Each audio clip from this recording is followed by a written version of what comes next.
Mis hermanos, hoy día es un día especial porque otra vez estamos estudiando este hermoso folleto, uniendo el cielo y la tierra. Y mis hermanos, otra vez les pido, hay que predicar, tenemos que predicar el Evangelio. Para hoy día el título es Completos en Cristo. Y antes de abrir la palabra de Dios, vamos a orar. Padre nuestro que estás en los cielos, gracias te damos porque en tu inmenso amor te has sacrificado para darnos la oportunidad de ser tus hijos, de alcanzar tu salvación. Señor, ahora vamos a abrir tu palabra para estudiarla y pedimos que tu Espíritu Santo nos ayude a comprenderla. Señor, bendícenos a cada uno de nosotros, cuídanos y bendice de una manera especial a aquellos hermanos que han pedido algo, que han dicho, Señor, que necesitan tu ayuda. Bendíceles, Señor, a cada uno de acuerdo a tu voluntad, y también te pedimos por nuestros hijos. Cuídales en el nombre de Jesús. Amén.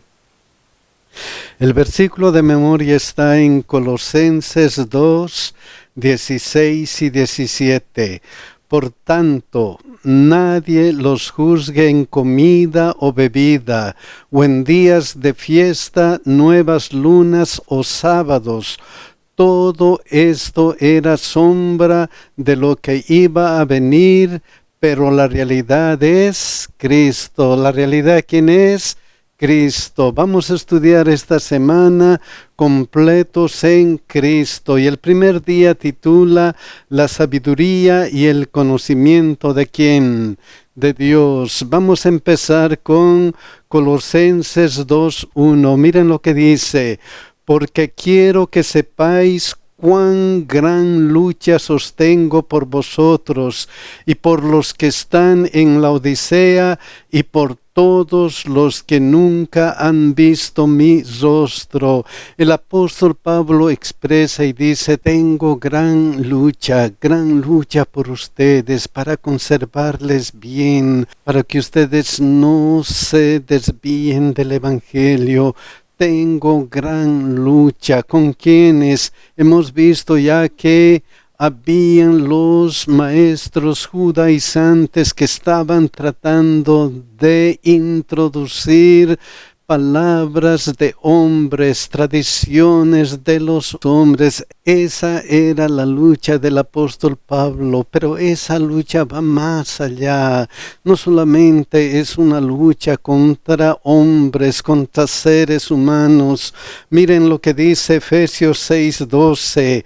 Porque no tengo lucha contra sangre y carne, sino contra principados, contra potestades, contra los gobernadores de las tinieblas de este siglo, contra huestes espirituales de maldad en las regiones celestiales. Entonces, como ministro del Evangelio, estoy luchando por ustedes contra el adversario, es lo que dice el apóstol Pablo, y lucha por su iglesia. ¿Para qué? ¿Cuál es el objetivo del apóstol Pablo? Miren lo que dice Colosenses 2 y 3. Para que sean consolados sus corazones. ¿Para qué? Para que sean consolados sus corazones. Miren lo que dice esta versión, Nueva Versión Internacional. Quiero que lo sepan para que cobren ánimo, para que tengan ánimo. Entonces el apóstol lucha en primer lugar para que cobren ánimo. ¿Para qué más? ¿Para qué más? Miren lo que continúa. unidos en amor. ¿Para qué? Para que estén unidos en amor. Miren lo que dice aquí, para que permanezcan unidos por amor. Lucho para que ustedes estén unidos en amor. En primer lugar, para que cobren ánimo. En segundo lugar, para que estén unidos en amor. ¿Para qué más? Miren lo que dice aquí. Hasta alcanzar todas las riquezas de pleno entendimiento. Miren lo que dice aquí, y tengan toda la riqueza que proviene de la convicción y del entendimiento. Entonces, ¿para qué más? Para que estén convencidos, para que estén seguros de lo que han creído. Tres cosas importantes. ¿Y por qué Pablo pelea para que su iglesia, para que nosotros tengamos ánimo, para que estemos unidos en amor, para que estemos convencidos de lo que creemos? ¿Para qué? Miren lo que continúa. A fin de conocer el misterio de Dios el Padre y de Cristo, en quien están escondidos todos los tesoros de la sabiduría y del conocimiento. ¿Para qué? Para conocer el misterio de Dios, es decir, Cristo mismo, todo su plan de salvación. ¿Para qué? Para salvarnos a nosotros y llevarnos a la vida eterna. Y ahora que Pablo ora por esas tres cosas importantes, él añade dos puntos esenciales que debe haber en la iglesia. Miren lo que dice Colosenses 2, 5 y 6. Porque aunque estoy ausente en cuerpo, no obstante en espíritu estoy con vosotros, gozándome y mirando vuestro buen orden. ¿De qué se goza? De que todo lo hacen en orden. ¿Por qué el orden es importante? Porque miren lo que dice 1 Corintios 14:40, pero hágase todo decentemente y con orden. ¿Cómo debemos hacer las cosas? Con orden. Entonces, mi gozo es que hacen las cosas en orden. Otra cosa importante es, y la firmeza de vuestra fe en Cristo. Mi gozo es la firmeza de su fe en Cristo. Dos cosas importantes que llenan de gozo al apóstol. La primera, que todo hacen en orden, y la segunda, que tienen la firmeza de su fe en Cristo. Dos cosas importantes que debe haber en toda iglesia: orden y firmeza de fe en Cristo Jesús. Vamos a pasar al segundo día, que titula Arraigados y creciendo en Cristo. Como ministro del Evangelio estoy luchando por ustedes contra el adversario, dijo el apóstol. ¿Y lucha para qué? Para que cobren ánimo, para que estén unidos en amor y para que estén convencidos. ¿Convencidos de qué? Para conocer el misterio de Dios, es decir, Cristo mismo. Todo su plan de salvación. Han aceptado a Cristo, han aceptado su plan de salvación, y el apóstol Pablo se goza. ¿Se goza de qué? Mi gozo es porque hacen las cosas en orden y porque tienen la firmeza de su fe en Cristo. Ahora que hacen las cosas en orden, que tienen la firmeza de su fe en Cristo, ¿qué es lo que tienen que hacer como iglesia, como hermanos? ¿Qué es lo que tienen que hacer? Miren lo que continúa aquí. Por tanto, de la manera que habéis recibido al Señor Jesucristo, andad en Él. ¿Qué tienen que hacer? Caminen en Cristo. ¿Cómo? De la manera que han recibido a Cristo. ¿Y cómo hemos recibido a Cristo? ¿Cómo recibimos a Cristo? ¿Cómo? Miren lo que dice Juan 1:12.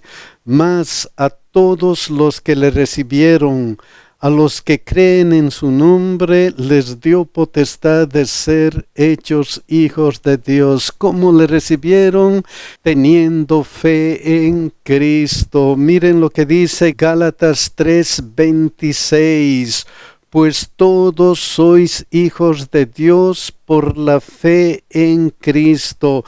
¿Cómo han recibido al Señor? Por la fe en Cristo. ¿Y cómo ellos han obtenido esa fe? Miren lo que dice Romanos 10:17. Así que la fe es por el oír, y el oír por la palabra de Dios. ¿Por qué? Por la palabra de Dios. Y eso es lo que ocurrió con los colosenses. Miren lo que dice Colosenses 1:6, que ha llegado hasta vosotros, así como a todo el mundo, y lleva fruto y crece también en vosotros desde el día que oísteis y conocisteis la gracia de Dios en verdad, desde que han escuchado la palabra de Dios. Entonces, ¿cómo han recibido al Señor Jesucristo? Hemos recibido a Cristo escuchando su palabra y aceptándole por fe. Pero luego dice, por tanto, de la manera que habéis recibido al Señor Jesucristo, ¿qué cosa? Andad en Él. Caminen de la misma forma que han recibido a Cristo, como escuchando la palabra de Dios. Por eso Efesios 2:20 dice, edificados sobre el fundamento de los apóstoles y profetas, que es la palabra de Dios. Edifíquense, crezcan por medio de la palabra de Dios, siendo ¿qué cosa? Siendo la principal piedra del ángulo, Jesucristo mismo. ¿Quién? Jesucristo mismo. Por eso Colosenses 2:7 dice, arraigados y sobreedificados en Él. ¿Quién es Él? Jesucristo mismo. Por eso dice Gálatas 2:20, con Cristo estoy juntamente crucificado, y ya no vivo yo, mas Cristo vive en mí, y lo que ahora vivo en la carne, lo vivo en la fe del Hijo de Dios, el cual me amó y se entregó a sí mismo por mí. Juan 15:4 dice, permaneced en mí y yo en vosotros. Como el pámpano no puede llevar fruto por sí mismo, así tampoco vosotros si no permanecéis en mí. Crezcan en Cristo, permanezcan en Cristo. ¿Cómo? Y confirmados en la fe, así como habéis sido enseñados, abundando en acciones de gracia. Entonces, igual que hemos recibido a Cristo, andamos con Él por fe, escuchando su palabra, confirmados en la fe y permaneciendo en Cristo. ¿Y por qué será importante esto que está diciendo el apóstol Pablo? ¿Por qué? Porque estén arraigados en Cristo, porque estén firmes en Cristo, porque vamos a ir al tercer día que dice, clavados en la cruz. Hemos visto que Pablo dice, Como ministro del Evangelio estoy luchando por ustedes contra el adversario. ¿Para qué? Para que cobren ánimo, para que estén unidos en amor y para que estén convencidos. ¿Por qué? Porque hemos recibido a Cristo escuchando su palabra y aceptándole por fe, y que igual que hemos recibido a Cristo, andamos con Él por fe, escuchando su palabra. ¿Por qué todo esto es importante? Miren lo que dice Colosenses 2:4. Y esto lo digo para que nadie os engañe con palabras persuasivas. Miren lo que dice esta versión, Nueva Versión Internacional. Para que nadie los engañe con argumentos que parecen convincentes. ¿Por qué está luchando el apóstol Pablo? Para que nadie les engañe. ¿Con qué? Con argumentos que parecen convincentes. ¿Argumentos como cuáles? Miren lo que dice Colosenses 2:8. Mirad que nadie os engañe por medio de filosofías y huecas sutilezas según las tradiciones de los hombres. Miren cómo traduce otra vez la Nueva Versión Internacional. Cuídense de que nadie los cautive con la vana y engañosa filosofía que sigue tradiciones humanas. Cuidado que se hagan engañar con las huecas tradiciones de los hombres conforme a los rudimentos del mundo, la que está de acuerdo con los principios de este mundo y no según Cristo. Entonces, cuidado que les engañen con palabras basadas en tradiciones e ideas del mundo y no según Cristo, y no según lo que han aprendido de Cristo. ¿Y qué han aprendido de Cristo? ¿Qué? Miren lo que dice Colosenses 2:13 y 14. Y a vosotros, estando muertos en pecado y en la incircuncisión de vuestra carne, os dio vida juntamente con Él, perdonándoos todos los pecados.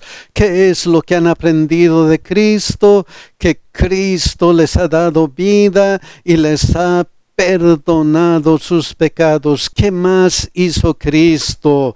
Miren lo que dice aquí: anulando el acta de los decretos que había contra nosotros, que nos era contraria, quitándola de en medio y clavándola en la cruz.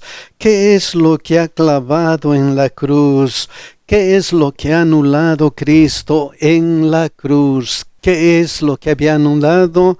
El acta de los decretos que había contra nosotros. ¿Qué es lo que había contra nosotros que ha sido anulado en la cruz? ¿Qué es? Miren lo que dice Romanos 6:23.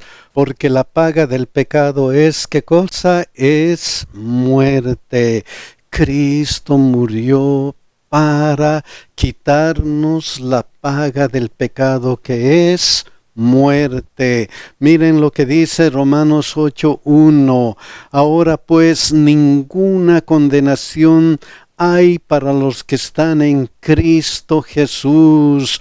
Romanos 5:8 dice: mas Dios muestra su amor para con nosotros en que siendo aún pecadores, Cristo murió por nosotros. Entonces, en primer lugar, ¿qué es lo que anuló Cristo?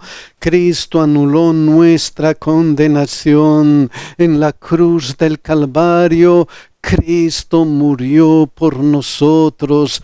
Cristo asumió la paga del pecado, que es muerte, para que no haya ninguna condenación para nosotros si le aceptamos por fe. ¿Qué más anuló Cristo? ¿Qué más? Miren lo que dice Efesios 2:15. Aboliendo en su carne las enemistades, la ley de los mandamientos expresados en ordenanzas, para crear en sí mismo de los dos un solo y nuevo hombre, haciendo la paz. ¿Qué abolió? Abolió en su carne las enemistades, la ley de los mandamientos expresados en ¿qué? En ordenanzas. Hebreo 10:1 dice cuáles son esas ordenanzas, cuáles son esos mandamientos, porque la ley, teniendo la sombra de los bienes venideros, no la imagen misma de las cosas, nunca puede por los mismos sacrificios que se ofrecen continuamente cada año hacer perfecto a los que se acercan. ¿Qué es lo que anuló Cristo? Cristo anuló la ley ceremonial, la ley de las ordenanzas y de los sacrificios que apuntaban a quién, a Cristo, que eran símbolos de Cristo. Dos cosas que anuló Cristo en la cruz. En primer lugar, anuló nuestra condenación y luego Cristo anuló la ley ceremonial. Dos cosas importantes que Cristo anuló. La pregunta es, ¿qué es lo que no anuló Cristo? ¿Qué es? Miren lo que dice Romanos 3:31. Luego, por la fe invalidamos la ley en ninguna manera, sino que confirmamos la ley. ¿Qué es lo que no anula la fe en Jesucristo? La ley. Miren lo que dice Romanos 7:7. ¿Qué diremos pues? ¿La ley es pecado? En ninguna manera, pero yo no conocí el pecado sino por la ley, porque tampoco conociera la codicia si la ley no dijera no codiciarás. ¿Qué es lo que no anuló? Los 10 mandamientos. ¿Por qué? Porque los 10 mandamientos nos muestran si hemos cometido pecado. Por eso, 1 Juan 3:4 dice: todo aquel que comete pecado infringe también la ley, pues el pecado es infracción de la ley. ¿Qué es el pecado? Infracción de la ley. Cada vez que cometo pecado, que me aparto de Cristo y, por ejemplo, codicio algo que hago, quebranto los 10 mandamientos, porque en los 10 mandamientos dice, no codiciarás. Entonces Cristo no vino a anular la ley de Dios, los 10 mandamientos. Miren lo que dice Mateo 5:17. No penséis que he venido para abrogar la ley o los profetas. No he venido para abrogar, sino para cumplir. ¿Para qué vino Cristo? Para cumplir los 10 mandamientos. Por eso, si amamos a Dios, si queremos a Dios, ¿qué debemos hacer? Miren lo que dice Juan 14:15. Si me amáis, guardad mis mandamientos. ¿Qué debemos hacer? Debemos obedecer los 10 mandamientos. Entonces, Cristo no anuló los 10 mandamientos. Con esa idea vamos a ir al cuarto día que titula Sombra o Realidad. Hemos visto que el apóstol Pablo dice: cuidado que les engañen con palabras basadas en tradiciones e ideas del mundo. Hemos visto que Cristo anuló nuestra condenación, la paga del pecado que es muerte, que Cristo anuló la ley ceremonial y que Cristo no anuló los 10 mandamientos. Vamos a ir a Colosenses 2:16 y 17. Miren lo que dice: por tanto, nadie os juzgue en comida o bebida, o en cuanto a días de fiesta, luna nueva o días de reposo. Es interesante que en Oseas 2:11 habla de estas mismas prácticas, y miren lo que dice: haré cesar todo su gozo, sus fiestas, sus nuevas lunas y sus días de reposo y todas sus festividades. El pueblo de Israel tenía todas estas festividades que fueron dadas en Levítico capítulo 23. Si ustedes van a Levítico capítulo 23, van a encontrar que ahí se encuentra el mandato de la Pascua, que era el mes primero del día 14. Otra festividad, panes sin levadura, que caía el mes primero, los días 15 al 21. Las primicias, que era el mes primero, esta vez el día 16. El Pentecostés, que era 50 días después de la cosecha. La fiesta de las trompetas, que era el mes séptimo, el día primero. Luego el día de la expiación, que era el mes séptimo, el día 10, y la gran fiesta del tabernáculo, que era el mes séptimo, días 15 y 22. Estas fiestas, estas actividades que pertenecían a la ley ceremonial, fueron anuladas en la cruz del Calvario, pero algunos de nuestros hermanos enfatizan en esta parte: los días de reposo, sus días de reposo, para decir: no hay que guardar el día sábado, el día de reposo. Pero si estudiamos bien, aquí dice sus días de reposo. ¿Días de reposo de qué? ¿De qué? Cada fiesta tenía días de reposo. Vamos a ver ese ejemplo. Levítico 23, 7 y 8. Miren lo que dice: el primer día tendrás santa convocación, ningún trabajo de siervo haréis. Entonces, el primer día de los panes sin levadura era día de reposo. Luego continúa: y ofreceréis a Jehová 7 días ofrenda encendida.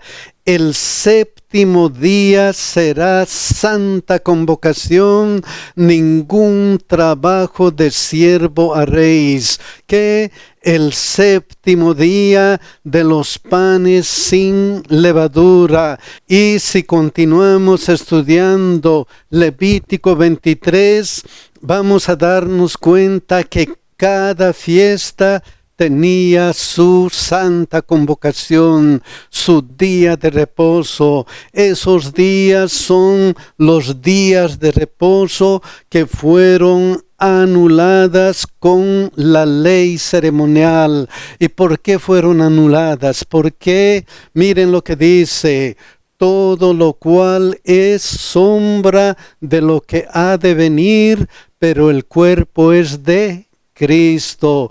¿Quién anuló eso? Cristo. ¿Por qué? Porque todas las fiestas, incluyendo los días de reposo de estas fiestas, señalaban a Cristo, que es el que quita el pecado del mundo.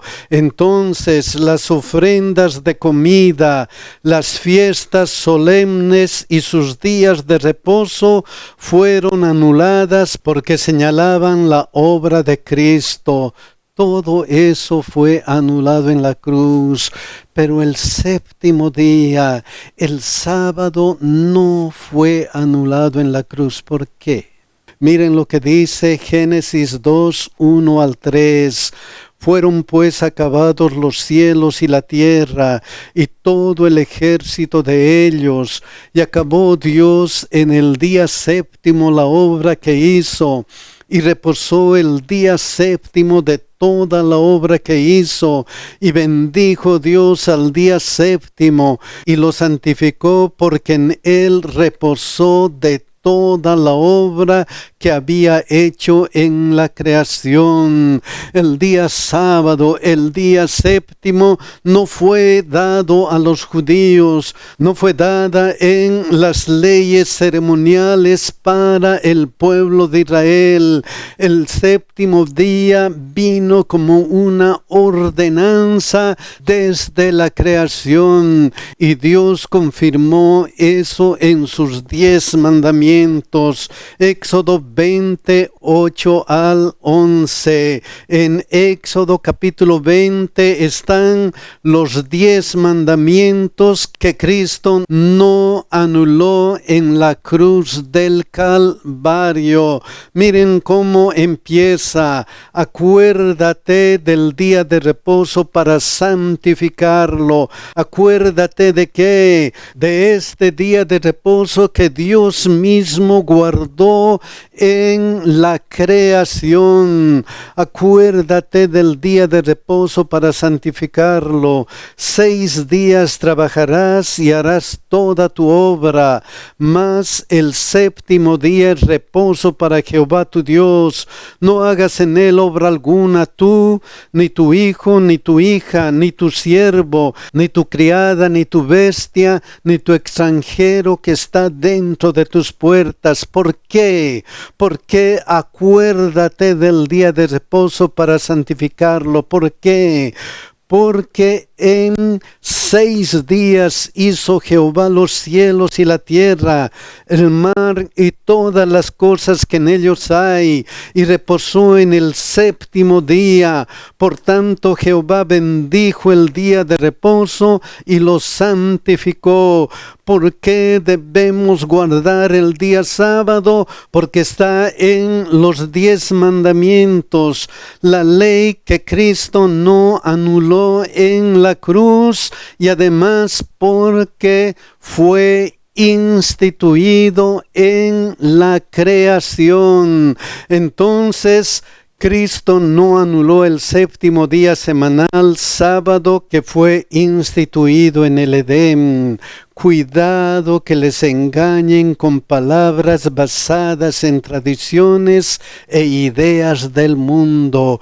Cuidado que les digan que Cristo ha anulado los 10 mandamientos. Cuidado con esa idea. Vamos a pasar al 5.º día, que dice mandamientos de hombres, recordando que el apóstol nos dice: cuidado que les engañen con palabras basadas en tradiciones e ideas del mundo, que Cristo anuló nuestra condenación, la paga del pecado que es muerte, que Cristo anuló la ley ceremonial, que Cristo no anuló los 10 mandamientos, que las ofrendas de comida, las fiestas solemnes y sus días de reposo fueron anuladas porque señalaban la obra de Cristo, que Cristo no anuló el séptimo día semanal, que es el sábado, que fue instituido en el Edén.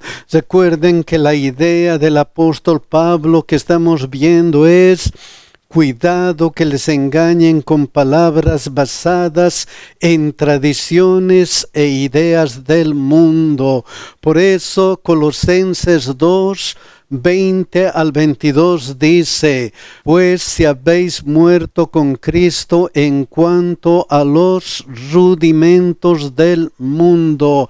¿Han muerto con Cristo en cuanto a qué? A los rudimentos del mundo, a las tradiciones e ideas del mundo. Por eso en Gálatas 4:3, 9 y 10, Pablo recalca: así también nosotros, cuando éramos niños, estábamos en esclavitud bajo los rudimentos del mundo. ¿Bajo qué? Los rudimentos del mundo, a los que habéis muerto con Cristo. ¿Qué sigue? Mas ahora conociendo a Dios, o más bien siendo conocidos por Dios? ¿Cómo es que os volvéis de nuevo a los débiles y pobres rudimentos a los cuales os queréis volver a esclavizar? Guardáis los días, los meses, los tiempos y los años. ¿Cómo es que quieren esclavizarse con los rudimentos del mundo que han sido anulados? ¿Cómo es que quieren engañarles con esas cosas? ¿Por qué? Porque como si vivieseis en el mundo, os sometéis a preceptos tales como: no manejes, ni gustes, ni aun toques en conformidad a mandamientos y doctrinas de hombres, cosas que todas se destruyen con el uso.